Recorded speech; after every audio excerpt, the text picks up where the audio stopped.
It's the Squad Show where we take over the feed of your favorite Locked On show. Today we're talking about this Kawhi Leonard story because I don't know what Steve Ballmer did. I don't know if it's all connected, but if it is, big trouble for the Clippers and the NBA in general. Not everybody's buying it though. We'll talk about why today. Welcome into the Locked On NBA Squad Show. My name is Nick Angstead. This is where we take over the feed of your favorite Locked On show. It's an open invite for any host to join and talk about anything they want in the NBA. Literally anything they want. I got Rylan Stiles from Locked On Thunder, Philip Rossman-Reich, Locked On Magic, Ryan Blackburn, Locked On Nuggets, myself from Locked On Mavs. We're going to talk about probably a whole bunch of things today. But gentlemen, let's start with this today. The Kawhi Leonard story is one of the most interesting, could be massive blow up in your face story that I've seen in a long time. Let's start with this first, because I asked this on Locked On NBA Daily today of Wes and Hayes, but I'll ask you guys too. Who do you believe? Do you believe the Clippers, that this was nothing, and the Clippers don't have anything to do with this aspiration company that is giving money to Kawhi Leonard and was maybe funneled by Steve Ballmer? Or do you believe that Pablo Torre is right and that Kawhi was getting payments under the table? That's basically the question we're answering right now. Hey, Pablo Torre is right more often than he's wrong at this point. He is a legitimate reporter, and he has been doing a lot of great digging over the course of these last few years. And especially over Pablo Torre finds out, that dude has been on one.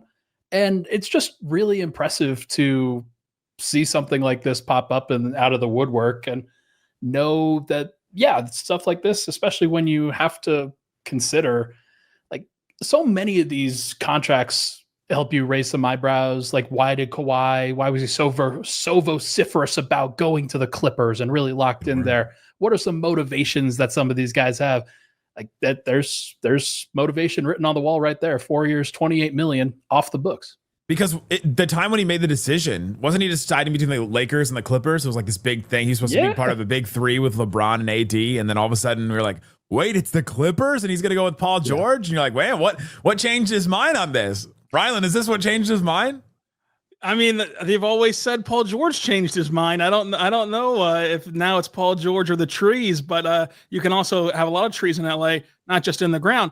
I think that when you look at this situation, though, I'm not discounting Pablo's reporting. I think that Pablo found out the right information. I don't know how much legal action the NBA is going to be able to take on circumventing the cap, just because it feels like, let he who lives in a glass house throw the first stone or whatever. These things probably do happen across the league that we just don't know about. And it's why you've seen Mark Cuban already jump out in front of the moving train to defend the Clippers. And Kawhi of all people has someone who we outwardly know he trusts with his family and with his representation.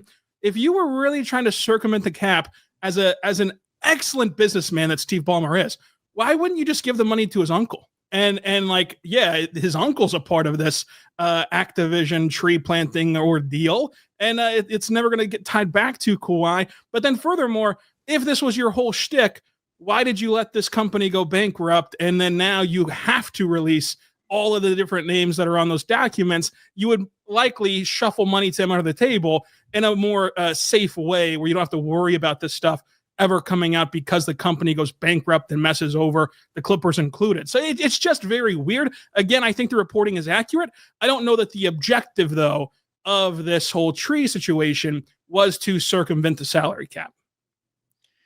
Yeah, I think Rylan's point is really true here, is that this happens a lot more around the league than people probably realize. There are stories, I think, back in the 80s and even early 90s where the Lakers were trying to give Magic Johnson some equity in the Lakers and make him a part owner while he was a player, or make a promise to make him a part owner before he retired. And the NBA put the kibosh on that. I remember growing up, the Magic give out a prize to their community enrichment award. They give out $25,000 to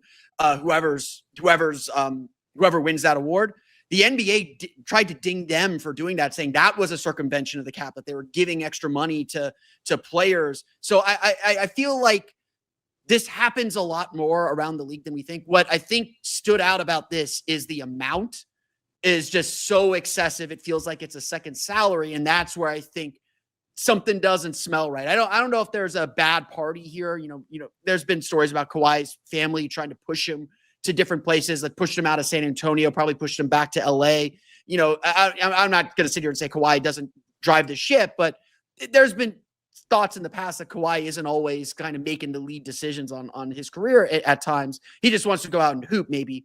But it does feel like there's something fishy here, or something that isn't normal in this ecosystem of guys getting a little bit extra money for their charities or for whatever.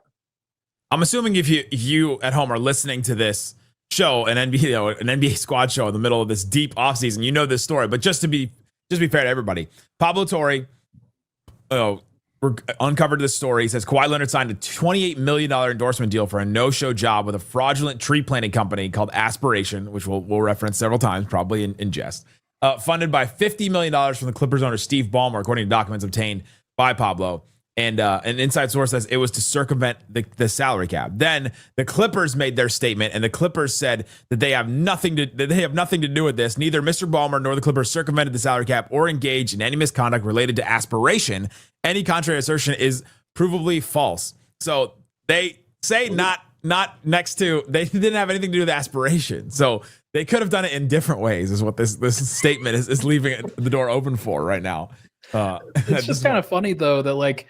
All right, so 4 years, 28 million. Like, okay, so why did Aspiration give him that money? Like, what is this actually then, if not that? I think is a fair question, because he didn't and this is what Pablo was talking about in his episode. He did not do any promotional work for Aspiration or the tree planting that they're doing and trying to turn something in that was supposed to be good. They went bankrupt. And I don't know the full story behind that. And I know that there's a lot of other people that are still trying to catch up on this too. But the full story is he was a consultant. He was like an Apple tree consultant, because isn't he a big Apple guy? Wasn't that great. Yeah. That's a deep cut. You remember the Kawhi Apple story? Apple time. And not the technology. Apple time. Poor man gets paid. But I just think that there is ways for the Clippers to cover themselves. So like you can push this off as like, well, yeah, he didn't do any promotion, but they never asked him to. I mean, they should have activated his services with putting stuff out. It's no different than perhaps a guy getting signed to a low scale shoe deal, and he's not in the commercials. He's not having his own signature shoe, but he is a shoe athlete for that company. And he's not getting $28 million, Rylan. That is true. I mean, listen, this is not clearly 100% above board. I just think that there's so many different avenues for the Clippers to face the bare minimum punishment, which seems to be maybe forfeiting a pick, which the Clippers, they just love giving them away. So what's the difference there? Do you think the Thunder get the pick if they have to give it away? I mean, I think that they should. I think that they should. Generally, all the pipeline's already open. They must just keep going. I think the punishment for Ballmer should be that, because remember he bragged about how many urinals were in that building. They should have to go down to league average. They should have to shut off all the extra ones. League average urinals in the Intuit Dome. That is the start of the punishment. Welcome in, Danny Cunningham, Locked On Cavs. Incredible. Thank you for having me. They could start on the All-Star game, by the way, that they're hosting in 2026. That ultimately makes the fans pay. This isn't. Well, yeah, I mean, anytime your team gets punished, fans pay. I think they should make them move to Vegas. Like the Clippers move to Vegas, and then the new LA team is the expansion team. They get to take over the Intuit Dome. That should be the punishment. That's a punishment for Vegas too, though. Like Vegas inherits a couple of teams that nobody cares about, like the A's and the Clippers get to go over there, and that's where they send the teams. It doesn't matter who's there, right? Like the fan base is not big enough. Boo. That's fair. I mean, I do think though that the Clippers have done a lot of PR saying that the Paul George trade was for Kawhi. Therefore, the Thunder are adjacently involved in getting Kawhi, along with this scandal. Therefore, their forfeited pick should go to Oklahoma City. How much did the Thunder give to Aspiration there, Rylan? Oh, we don't play in Oklahoma. We already have. You also were real quick early to be like, other teams may have done this. Like, I don't know what inside info. You've been around the Thunder a lot recently. Like, do you have any inside info on? Is there an Aspiration in OKC? To my knowledge, we don't have any aspirations in OKC, so that's going to be a left coast thing that you guys have to worry about out there. Which team or player do you think is the most likely to also have done this? Because he was talking about Jalen Brunson as well. I asked this in Locked On NBA Daily. I said, which NBA situation is raising your antenna the most right now? Where you're like, oh wait, this is possible that a player made this decision not based solely off of like, oh, I want to do good for this franchise. But Brunson was the other one that Pablo Torre actually even brought up, like you said. Yeah, Dirk and Brunson. Those are my two that I look at. Heavy. Because Brunson. How dare you I'm a Mavs guy, but I mean, how dare you bring up Dirk in this moment? Mark Cuban throwing He has himself done in the nothing fire. wrong ever. His aspirations were pure. True. Mark Cuban was throwing himself he was ready to in go. front of Steve Ballmer as fast as possible. Today. Here's the statement from Why Mark could Cuban, that by the be? way. I'm on Team Ballmer. As much as I wish they circumvented the salary cap, first, Steve isn't that dumb. If they did try to feed Kawhi Leonard money, knowing what was at stake for him personally and his team, do you think they would have let the company go bankrupt, knowing all creditors would be visible to the world? That's what Ryland just said. They got scammed by aspiration. Don't we all get scammed by our own aspirations? Along with many others, crimes for which they pleaded guilty last week. Scammers do scammy things. They did $300 million sponsorship deal with the Clippers in 2021. That's a huge deal. The better the team does, the more value the sponsorship has. It actually makes perfect sense if they stole money from investors and want the Clippers to succeed. Why not give the stolen money to keep their best player? It's sad that Pablo Torre didn't go find out, blah, blah, blah. The idea is that the default is Ballmer is a bad guy. It's going to backfire on him. Now, I was at Summer League, and a couple of us were. We saw Mark Cuban and Steve Ballmer pretty buddy-buddy during one of those Mavs games. And so, I don't know, maybe He was teaching him how to do it. He was teaching him how to do secrets, it. What I right? have is how does let's take Mark Cuban at his word. How does that make the Clippers or Steve Ballmer look any better? How does that make Steve Ballmer look like he's a smart guy? You're not disproving that that he made a bad business decision or made a bad decision here, or he's doing something untoward. It reeks of I'm a level above everybody, and it's hubris. It's you're flying too close to the sun. The sun's gonna melt those wax wings. You're gonna fall into the ocean, and this is the comeuppance for all. Today's episode of Locked On NBA Squad Show is brought to you by FanDuel. The NFL season is here. FanDuel is making sure you're ready for kickoff with a can't-miss offer. Right now, new customers can get $5, and if your first bet wins, you can get $300 in bonus bet if that bet wins. So go check it out and see how you can use that across all kinds of different platforms. They are talking about the NFL, but they also have the NBA as well. The Clippers in the conference, let's see, they're plus 1,300 right now. Timberwolves plus 1,200, Lakers plus 850, Rockets plus 600, Nuggets plus 550. Thunder, the favorites for sure, plus 135. Clippers, I don't know if this is going to change anything, this whole Kawhi Leonard story, but that's definitely one to watch to see if it goes down or anything, if Vegas actually thinks that this story is all going to affect the Clippers in any way. But if you're ready to play, download the FanDuel app today by visiting FanDuel.com and get started. That's FanDuel.com to place your first $5 bet at FanDuel. Go check out all the NFL stuff as well. Great stuff for every weekend when you're getting into college football as well. So check that out at FanDuel.com. Please gamble responsibly.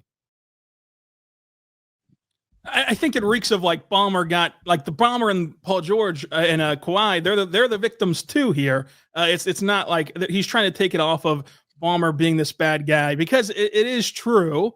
Like, why would they let this happen if this was something that they could have controlled and funneled money to Kawhi in a cleaner way, so to say? I think that's what Mark is going for. But I do think that to answer the next question, it is Brunson in the current NBA because like that whole free agency just felt like a recruitment visit more so than a free agency. I mean, they hired his family. They just rolled out the red carpet in that way. Yeah, That's right. Keep going. It's not even the free agency. It's the extension he signed. Like the contract that he signed at the time with New York was not like, no one batted an eye and said, oh man, Jalen Brunson really took a discount to go to the Knicks. No one said that then. It's the extension he just signed. It's, oh my goodness. Because if you look at all of these top 100 lists of players, Jalen Brunson is in all of them, in the top 10. Like, that's how he's revered. Yeah, that's how he's revered.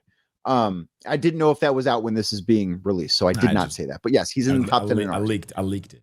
Yes, we got a rat in the Locked On top 100 now. Nick Ingstead. It's me. Yeah, and it was the first time.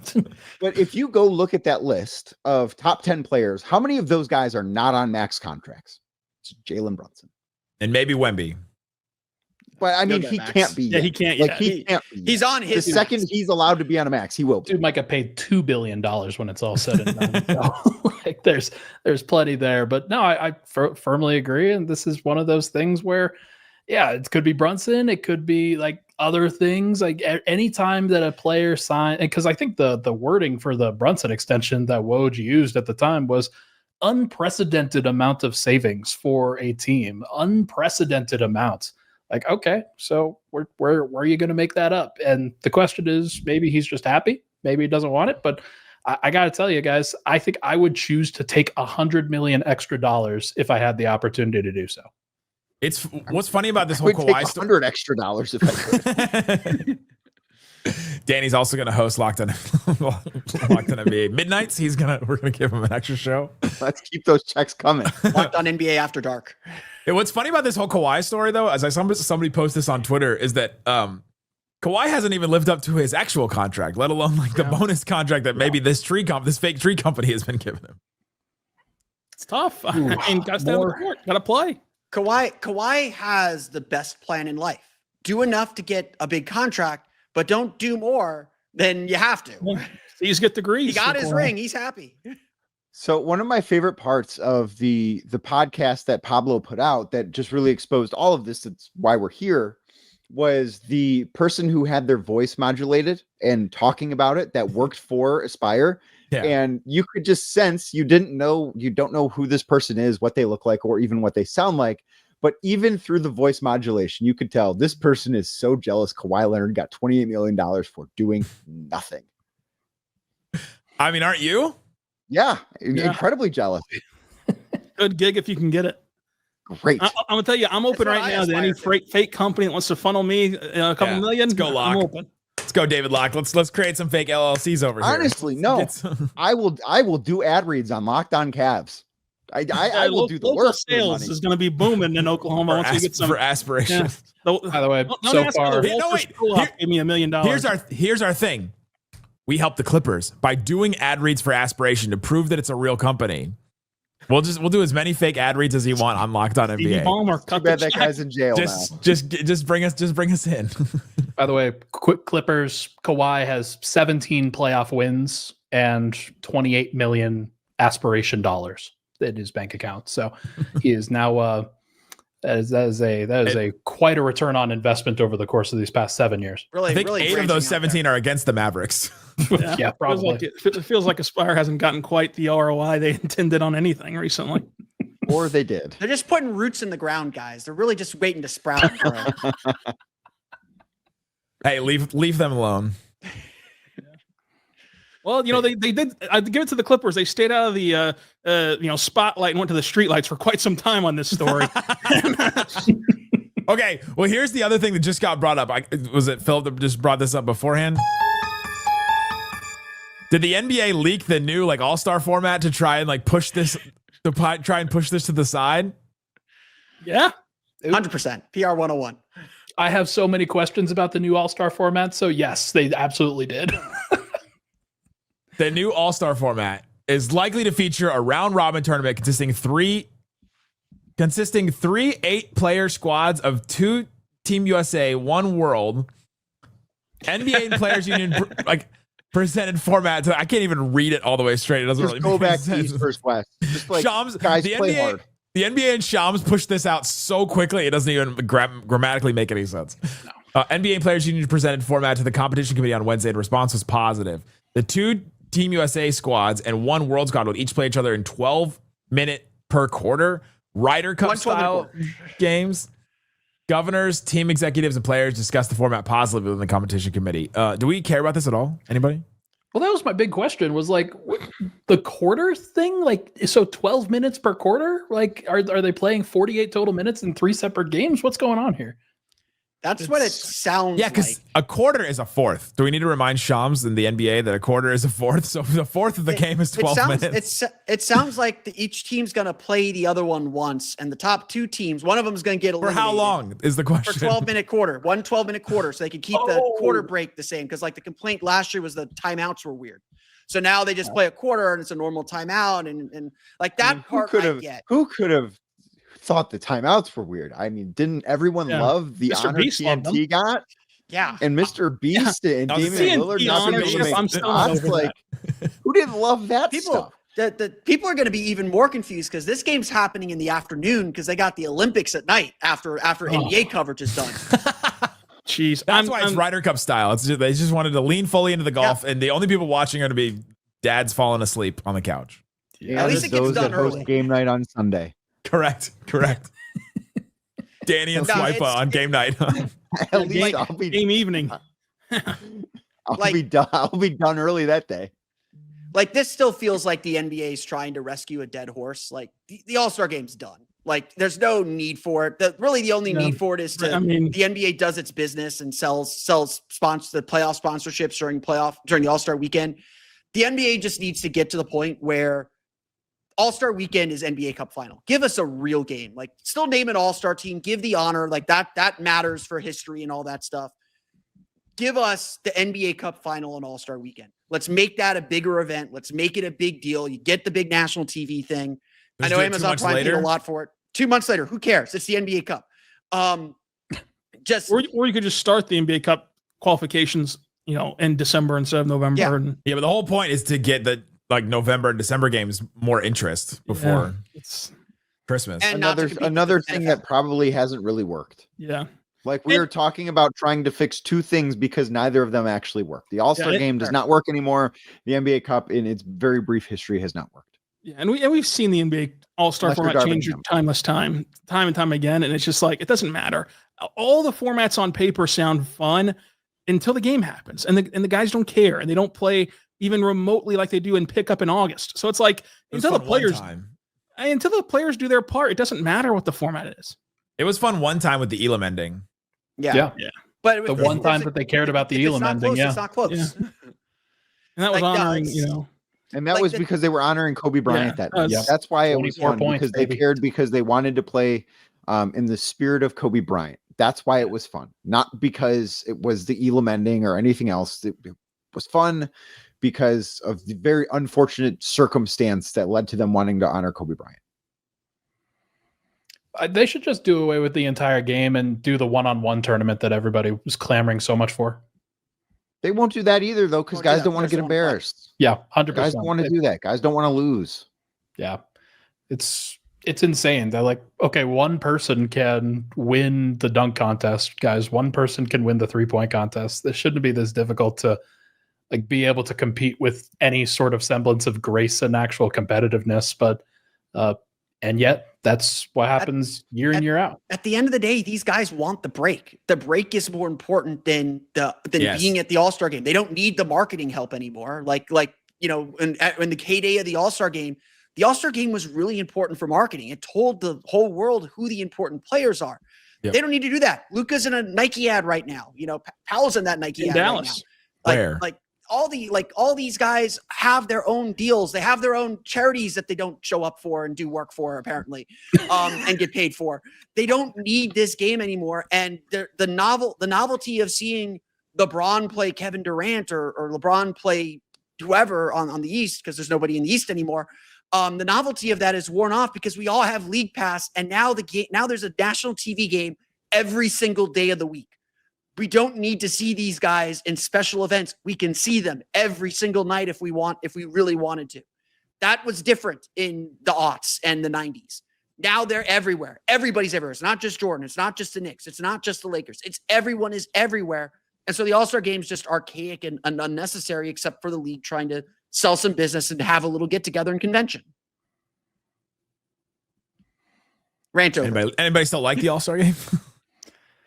No, I mean, I aspire to like it.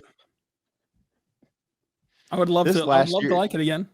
This last year's All-Star game was one of the worst made-for-television events I've ever watched. Yeah, and I say that as somebody 4 who years watched running now. No, but like this one. Yeah, I know. No, this for one sure. was worse. This one was worse than anything they had done before. I mean, they gave TNT a send-off when they're not going 5 anywhere. months before they were done. And they're still not done. Those guys are still not done. Like, it's just like, what are we doing? I mean, we're Go crying. back to East versus West. And if it doesn't work, just tell the 12 best guys in each conference that they're an all-star, and it'll go on their basketball reference page, because that's really the only all-star thing anyone cares about now, is that they can say, I am an all-star. They don't want to go to insert city name here in February, even if it's the nice city. Yeah. Who wouldn't love to go to Los Angeles in February? You know where those guys would rather be? Cabo in February for 3 days. That's what they would rather do than go to Los Angeles or Miami or Atlanta or whatever city that the game is in. The All-Star game is really for kids. Indiana. So like it's not for us, us grown adults anymore. And that's unfortunate that it kind of has just transitioned into that. But I wonder if there's something that they could do, like just kind of tying it in with some NBA Cares events, or like they already do those things. But those guys are so busy that entire time that by the time the actual events and games come around, they don't have any energy left for it. They're just dead. They just want to jog up and down the court. So I wonder if they either A, reduce the number of things that they have to do, or B, make those things the primary focus rather than the actual game itself. I wonder if it might be a more valuable experience for everybody, as opposed to like, hey, let's jam pack as many things as possible into this stuff. Can we go back to the Ballmer Kawhi story? That was the reason why the NBA brought the All-Star story into it, is to push this to the side. So can I push it back? Can I push it back to the middle? Yeah. Was this what Shams was talking about? This is the craziest offseason ever because the Clippers are going to have to sell the team again. Hey, there it is. There it is. We found it. This has not been the craziest offseason in the last. The Celtics and the Lakers both got solved this offseason. Yeah. That's true. Just we're going to force out his second Clippers owner. Something to think about. If you're what would David Stern have done today? I was gonna say, yeah. If you're Adam Silver, if you were David Stern, what would you have done to the Clippers? David Stern would have done the Joe Smith to them. He would have stripped whatever draft picks he can strip from them. Yeah, like eventually. I don't think he would have done it today. Cap, yeah, he would have done it eventually after the investigation ends. Yeah, David Stern would, first off, David Stern would know about it before it hit the press, and would have had Steve Ballmer in his office and give him a talking to. And I think Ryland's right that they're not going to be able to prove anything. I think they're going to do this investigation. The NBA, didn't the NBA spokesman announce that they're performing an investigation? Okay, cool, great. I don't know what your investigation is going to lead to, but it's not going to lead to, you know what, guys? We screwed this one up. Like, we've got this whole system, and it's all held up by money from outside sources all over the place, and blah blah blah. And hey, we'll fix it ourselves. I don't think they're going to. I think the investigation from the league is a CYA situation. It's going to turn up nothing, and that they're going to try and sweep it under the rug. CYA, count your apples. Yes, count your apples. Apple Exactly. time. Apple time. Do what it do. If you're another team, like if you're the Cavs, the Thunder, the Magic, the Nuggets, the Mavs, do you care about this story? Only if you are also partaking in this kind of stuff. Yeah.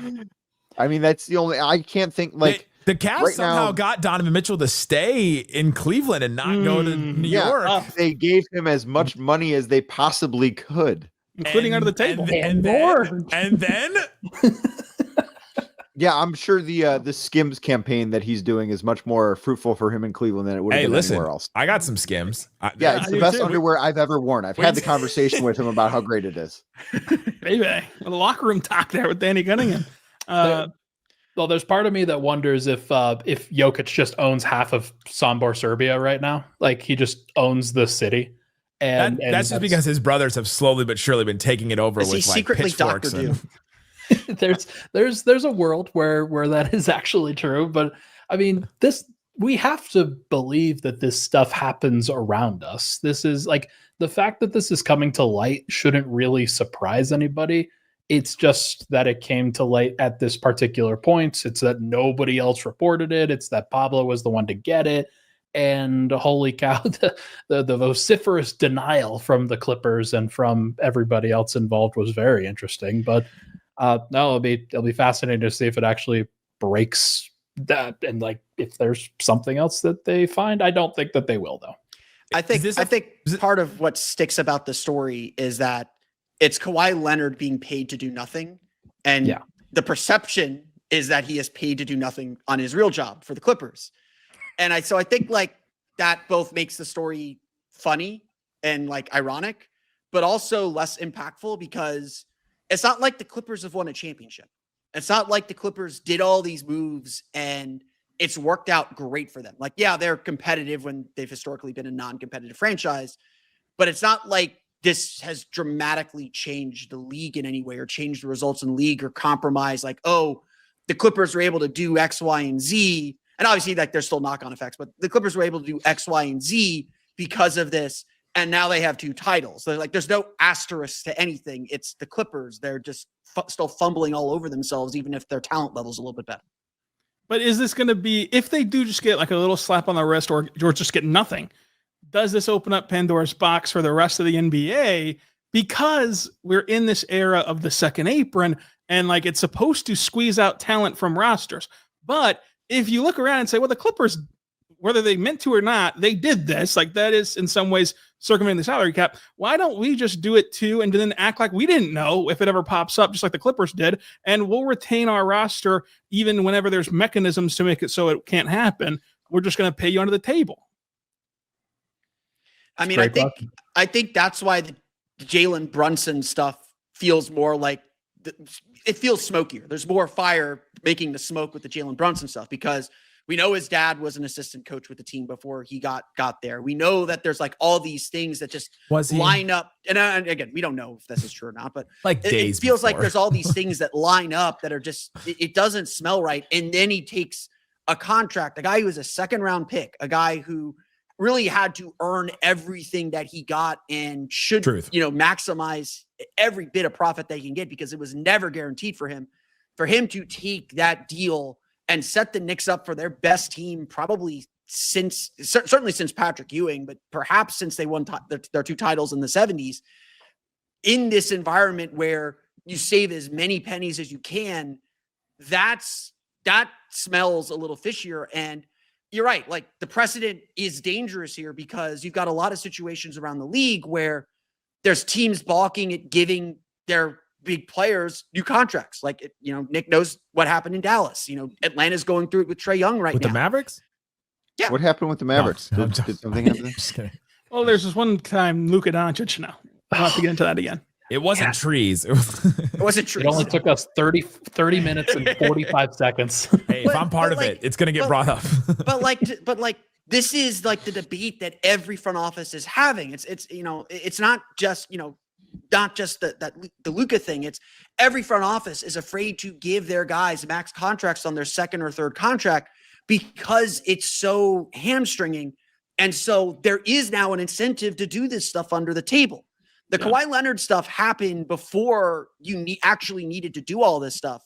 Now there's definitely a reason if you can get away with it to do it because you're going to ask your stars to take less money than they're worth. And whether the star is willing to do that or not is going to depend whether you can keep your title window open or whether you have to trade your superstar player. Yeah, I mean, that's going to be the biggest thing to me is just like if the penalty is forfeiting 1 pick or less in this mechanism of the CBA, you already have to freeze a pick if you go over a certain threshold with the second aprons and the repeater tax and stuff like that. Okay, let's give away 2 picks instead and keep everybody and try to win a championship with a great team. If we get caught, we give away another pick. Who cares? Interesting. There's going to be more on this on Locked On Clippers. You can go listen to that. Go listen to all these great shows, Locked On Thunder, Locked On Cavs, Locked On Magic, Locked On Nuggets, Locked On Mavs. Great stuff all the time on those shows. Link in the description to find all those. Guys, thanks for hanging out with us on Locked On NBA Squad Show.